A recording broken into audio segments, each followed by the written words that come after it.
Like the video, subscribe to the channel and press the bell icon for latest video update.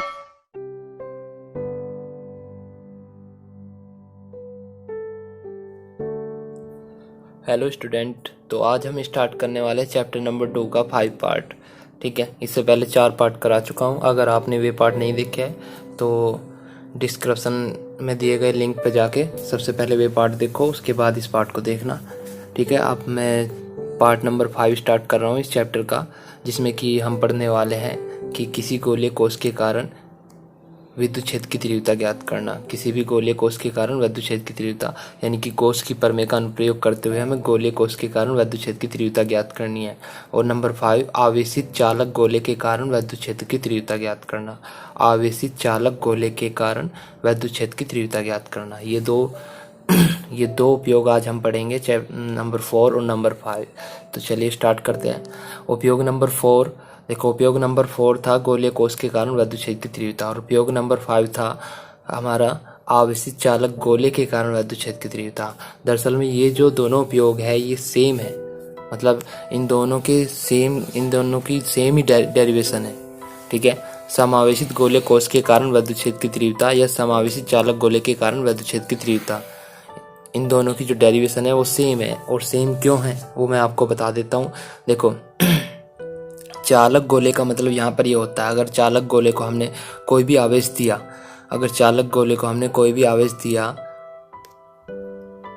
हमने क्या किया, एक चालक गोला लिया। अगर इस चालक गोले को हम कोई भी आवेश बाहर से देते हैं, ठीक है, तो वो आवेश क्या होता है, जो अंदर ऑलरेडी पहले से आवेश है, मतलब कि जो गोला होता है या अणु परमाणु, मतलब पिंड, जो भी वो अणु परमाणु से मिलकर बना होता है, उनके अंदर इलेक्ट्रॉन प्रोटॉन ऑलरेडी होते हैं। लेकिन वे क्या करते हैं, एक दूसरे के आवेश को निरस्त करते हैं जब तक उन दोनों का आवेश बराबर होता है। तो वहाँ पर आवेश बराबर होने के कारण वे बाहर की लाइफ में कोई भी अपना क्रिया नहीं दिखा पाते जब तक कि उन्हें बाहर से आवेशित नहीं किया जाए। लेकिन अगर हम उसे बाहर से आवेशित कर रहे हैं, हम उसे बाहर से आवेश दे रहे हैं, तो अंदर का जो आवेश होता है, अंदर का आवेश इस आवेश को प्रतिकर्षित करता है। अगर माइनस आवेश देते हैं तो इलेक्ट्रॉन आवेश उसे प्रतिकर्षित करता है, अगर प्लस आवेश देते हैं तो प्रोटॉन का आवेश उसे प्रतिकर्षित करता है। और ये जो आवेश है वो इस चालक होने के कारण जो हमने इसे आवेश कहीं पर भी दिया जाएगा, लेकिन वो आवेश इसके किनारों पर फैल जाएगा, किनारों पर जाकर रुक जाएगा। ठीक है, इसके किनारों पर जाकर रुक जाता है प्रतिकर्षण के कारण। ठीक है, तो ये जो अब इसके अंदर जो है कोई ऐसा आवेश उपस्थित नहीं है जिसके कारण ये क्रिया दिखा सके, इसलिए हम क्या करते हैं, इसे ये जो चालक गोला है इसे भी एक गोलीय कोष की तरह ही मानते हैं। ये भी एक गोलीय कोष की भांति ही व्यवहार दिखाता है। जिस प्रकार गोलीय कोष अंदर से खोखला होता है, अगर अंदर कोई आवेश ही नहीं है तो अंदर हमें क्या विद्युत फ्लक्स नहीं मिलेगा, विद्युत क्षेत्र की तीव्रता नहीं मिलेगी। तो जो गोलीय कोष की डेरिवेशन है और जो आपकी चालक गोले की डेरिवेशन वो बिल्कुल सेम है। अगर दोनों में से कोई सी भी आती है तो आपको यही डेरिवेशन करनी है। बस ध्यान रखना है, चालक गोले पे 2 लाइन लिखनी है जो मैं अभी आपको बताने वाला हूँ। गोले कोष को आपको डायरेक्ट स्टार्ट कर देना है। देखो अभी क्या बताने वाला हूँ। यहाँ पर एक r त्रिज्या के चालक गोले को एक समान रूप से आवेशित किया गया है, तब गोले को दिया गया संपूर्ण आवेश प्रतिकर्षण बल के कारण गोले के पृष्ठ पर एक समान रूप से वितरित हो जाता है। और इसके कारण वो मतलब चालक गोला भी क्या करता है, चालक गोला भी गोलीय कोष की भांति व्यवहार करता है। ठीक है, अगर ये लाइन लिख दोगे, जब चालक गोले का डेरिवेशन आएगी तो ये लाइन आपको लिखनी पड़ेगी। तो गोलीय कोष की भांति व्यवहार करता है। अगर गोलीय कोष आता है तो आपको सिंपल सा आप क्या ले लोगे, एक r त्रिज्या गोलीय कोष एक समान रूप से आवेशित किया गया है। ठीक है, बस इतना लिखना है। उसके बाद हमें चालक के गोले के बाहर, मतलब हमें गोलीय कोष के बाहर सतह विद्युत क्षेत्र की तीव्रता का मान ज्ञात करना है। ठीक है, अब केस नंबर फर्स्ट, मतलब यहाँ पर क्या होगा, यहाँ पर केस नंबर फर्स्ट 3 कंडीशन बनेगी। एक तो हम क्या उस बिंदु P को, मतलब हम गोले के बाहर भी मान सकते हैं, सतह पे भी मान सकते हैं, अंदर भी मान सकते हैं, कहीं भी हो सकता है वो। तो वहाँ पर विद्युत क्षेत्र की तीव्रता हमें इसमें ज्ञात करनी होती है। तो केस नंबर फर्स्ट में यदि बिंदु P चालक गोले के बाहर स्थित हो, यानी कि जो स्मॉल r है वो is greater than to capital R हो। अब यहाँ स्मॉल r जो बिंदु P तक की दूरी है सेंटर पॉइंट से, और कैपिटल R जो कि हमने चालक गोला या गोलीय कोष की त्रिज्या मानी गई है वो है। देखो चित्र में आप देख रहे होंगे, चित्र में आपको दिखाई दे रहा होगा कि यहाँ पर एक गोला, ये गोला लिया गया है, ठीक है। अब इस गोले से हम क्या करते हैं, इसका सेंटर पॉइंट जो O है, इस गोले का जो सेंटर पॉइंट O है, इस तरह से इस गोले का सेंटर पॉइंट जो O है, O से R दूरी पर, मतलब उसके बाहर R दूरी पर एक बिंदु P ले लेते हैं। R दूरी पर यहाँ पर क्या लेते हैं, बिंदु P लेते हैं। R दूरी पर बिंदु P ले लिया।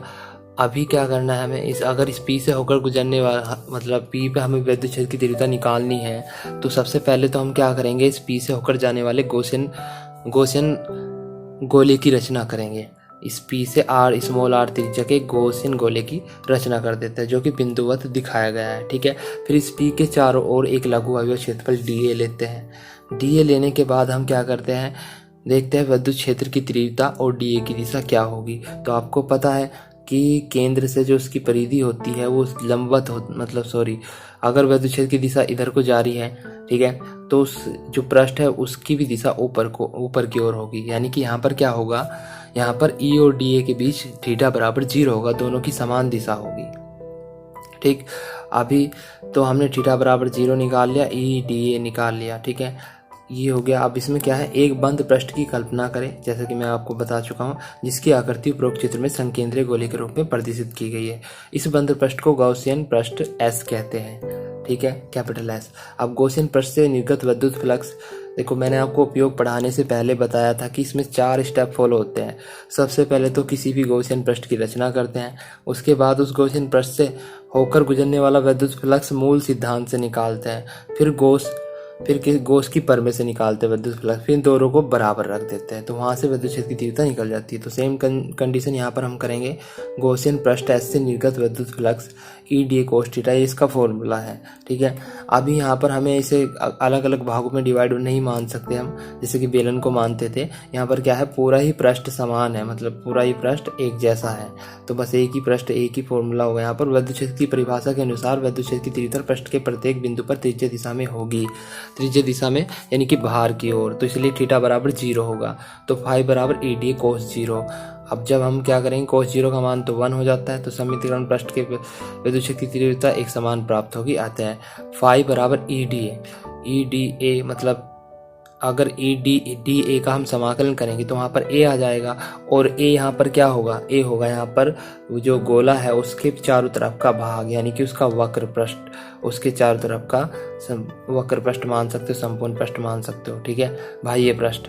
तो उसका मान कितना होता है, 4 पाई r स्क्वायर होता है। आप जानते होंगे गोले का संपूर्ण पृष्ठ का जो क्षेत्रफल होता है या बाह्य पृष्ठ का क्षेत्रफल जो होता है वो 4 पाई r स्क्वायर होता है, ठीक है। अब 4 पाई r स्क्वायर, वहाँ पर त्रिज्या कितनी थी, स्मॉल r थी, जो हमने अपने पास से मानी हुई है, ठीक है। R दूरी पर बिंदु P लिया गया है, 4 पाई r स्क्वायर, तो वो मान रख दिया, इक्वेशन नंबर फर्स्ट होगी। ये तो हमने क्या किया, मूल सिद्धांत से विद्युत फ्लक्स निकाल लिया। अब गॉस की प्रमेय के अनुसार विद्युत फ्लक्स निकालेंगे, तो उसमें क्या, सबसे पहले हम आवेश निकालते हैं, परिबद्ध आवेश, और उसे एप्सिलॉन 0 से भाग कर देते हैं। तो बढ़ते आगे, संपूर्ण चालक गॉसियन पृष्ठ के अंदर उपस्थित है, अतः गॉसियन पृष्ठ द्वारा परिबद्ध आवेश की मात्रा क्यों होगी। अतः गॉस की प्रमेय के अनुसार फाई बराबर क्यू परिबद्ध upon epsilon 0, q upon epsilon 0। इसका जो संपूर्ण पृष्ठ है वो क्या है, जो हमारा मतलब हमने उसे क्यों आवेश दिया था, जिस भी मतलब गोले को क्यों आवेश दिया था, तो वो उस संकेंद्रीय वृत्त के अंदर ही स्थित है। यानी कि यहाँ पर क्या है, हमें इससे भी परिबद्ध जो आवेश मिल रहा है वो क्यों ही मिल रहा है, तो इसलिए हमने क्या रख दिया यहाँ पर, ओनली क्यों रख दिया, क्यों अपॉन एप्सिलॉन 0, इक्वेशन नंबर 2। अब दोनों को बराबर रख दिया, समीकरण 1 व 2 की तुलना करने पर दोनों विद्युत फ्लक्स को बराबर रखेंगे, तो E का मान यहाँ पे निकाला हमने, 4 पाई r स्क्वायर को इसके नीचे ले गया, एप्सिलॉन 0 को 4 पाई के साथ रख दिया, r स्क्वायर को क्यू के अपॉन में रख दिया, तो E बराबर 1 upon 4 pi epsilon 0 q upon r square आ गया, ठीक है। जबकि ये फॉर्मूला तब आया जब r जो है greater than to capital R है, ठीक है। तो अब आगे बढ़ते हैं। अब केस नंबर सेकंड में क्या है, यदि बिंदु P चालक गोले के पृष्ठ पर उपस्थित है, अगर वो गोले के पृष्ठ पर ही उपस्थित है तो इस स्थिति में आपको क्या करना है, बस R के स्थान पे कैपिटल R रखना है। इसी फॉर्मूले में आपको क्या करना है, स्मॉल r के स्थान पे R रख देना है, तो ये फॉर्मूला आपको मिल जाएगा वृत्त क्षेत्र की तीव्रता 1/4π0 Q/r², r equal to r। अब केस नंबर थर्ड की बात करते हैं। यदि बिंदु P, कैपिटल जो P है वो चालक गोले के अंदर उपस्थित हो, यानी कि आपकी बार जो P को है चालक गोले के अंदर उपस्थित मानना है, जैसा कि आप चित्र में देख सकते हो। आपकी बार हम क्या करेंगे कि ये जो गोला है वो तो यहाँ पर रहेगा इसके बाहर, ठीक है। अब इसके अंदर हम मान लेंगे उसे, जो गोला है वो तो यहाँ है जिसकी कैपिटल R त्रिज्या है। अब इसके अंदर क्या कर लिया हमने, एक अंदर यहाँ पर बिंदु P मान लिया यहाँ, ठीक है। अब यहाँ बिंदु P मानना है, चलो अलग से बता देता हूँ। इस तरह से यहाँ पर ये गोला है और इसके अंदर हमने, यहाँ ध्यान दो, ये था गोला, ठीक है। अभी मतलब इसकी त्रिज्या कैपिटल R है ऑलरेडी, जो गोला हमें पहले से ही मौजूद है हमारे पास, जिसके कारण हमें विद्युत क्षेत्र की तीव्रता निकालनी है, लेकिन हमें अंदर निकालनी है। मान लिया बिंदु यहाँ है P, ठीक है। अगर यहाँ है तो हम क्या करेंगे, इससे होकर जाने वाला पहले तो उतनी ही त्रिज्या, ये R दूरी का, स्मॉल r दूरी पर है, R दूरी पे होकर जाने वाला एक गॉसियन पृष्ठ की रचना करेंगे एक दूसरे गोले की इसके अंदर ही, ठीक है। हाँ, फिर क्या करेंगे, इस बिंदु P के चारों लघु अवयव क्षेत्रफल dA मानेंगे। अब यहाँ पर वही सेम बात है, E और dA की दिशा क्या होगी, समान होगी, तो थीटा बराबर 0 रहेगा। बस आगे बढ़ेंगे फिर आगे देखो, अब क्या है, यहाँ थोड़ा ज़्यादा आगे हम एक गोलाकार पृष्ठ को गॉसियन पृष्ठ मानते हुए संपूर्ण पृष्ठ से निर्गत विद्युत फ्लक्स फाई बराबर EDA cos theta, same to same वही बात। गॉसियन पृष्ठ द्वारा परिबद्ध आवेश की मात्रा 0 है। अब आप ध्यान से सुनिए इस बात को। देखो, मैंने कहा था कि जो चालक गोला होता है या गोलीय कोश होता है, चालक गोले का भी आवेश, संपूर्ण आवेश उसके किनारों पर उपस्थित हो जाता है, किनारों पर फैल जाता है, ठीक है। और जो गोलीय कोश होता है वो तो अंदर से खोखला होता ही है, तो यानी कि अंदर तो उस पर आवेश है ही नहीं इस टाइम। तो इसमें यही बात कहेगी, गॉसियन पृष्ठ द्वारा परिबद्ध आवेश की मात्रा 0 है, अंदर नहीं है, वो किनारों पर है, तो वहाँ पर हम Q बराबर 0 लेंगे। अब Q बराबर 0 है तो इसका मतलब हम क्या करेंगे, EDA cos थीटा को बराबर रख देंगे Q परिबद्ध अपॉन एप्सिलॉन 0। ये मतलब हमने क्या कर दिया, हमें थोड़ा मतलब यहाँ पे थोड़ा डायरेक्ट कर दिया। हमने उधर से फाई का मान निकाला, EDA cos थीटा उधर से निकालते तो कितना आता फाई का मान, Q परिबद्ध अपॉन एप्सिलॉन 0। अब Q परिबद्ध का मान तो 0 है, तो 0 अपॉन एप्सिलॉन 0 अर्थात EDA cos थीटा बराबर 0। अब देखो यहाँ EDA के मध्य कोण थीटा बराबर 0, ये तो है क्लियर है, लेकिन DA बराबर यहाँ पे 0 नहीं हो सकता। DA का मान यहाँ पे कुछ ना कुछ मिलेगा जरूर, जो हम लघु अवयव क्षेत्रफल मानेंगे आते हैं। जब DA का मान 0 नहीं हो सकता तो किसका मान 0 रहा होगा, विद्युत क्षेत्र की तीव्रता का मान 0 रहा होगा, E बराबर 0। तभी तो इसकी वैल्यू किसके बराबर आई होगी, तभी तो इसकी वैल्यू 0 के बराबर आई होगी। यानी कि जहाँ पर आवेश नहीं तो आप जानते हो E का मान भी वहाँ पर 0 होगा। तो ये क्या था, ये पृष्ठ के अंदर था विद्युत क्षेत्र की तीव्रता। पृष्ठ के अंदर क्या है, विद्युत क्षेत्र की तीव्रता E बराबर 0 प्राप्त होगी। अब हमने एक साथ लिख लिया, बाहर जो हमें मिला वो मिला 1/4π0 Q/r² या CQ/r² लिख सकते हैं कि C जहाँ पे कांस्टेंट है, यानी कि R is greater than to capital R। और अगर हम पृष्ठ पे निकाल लें तो वहाँ R बराबर R रख देंगे, बस CQ कैपिटल R²।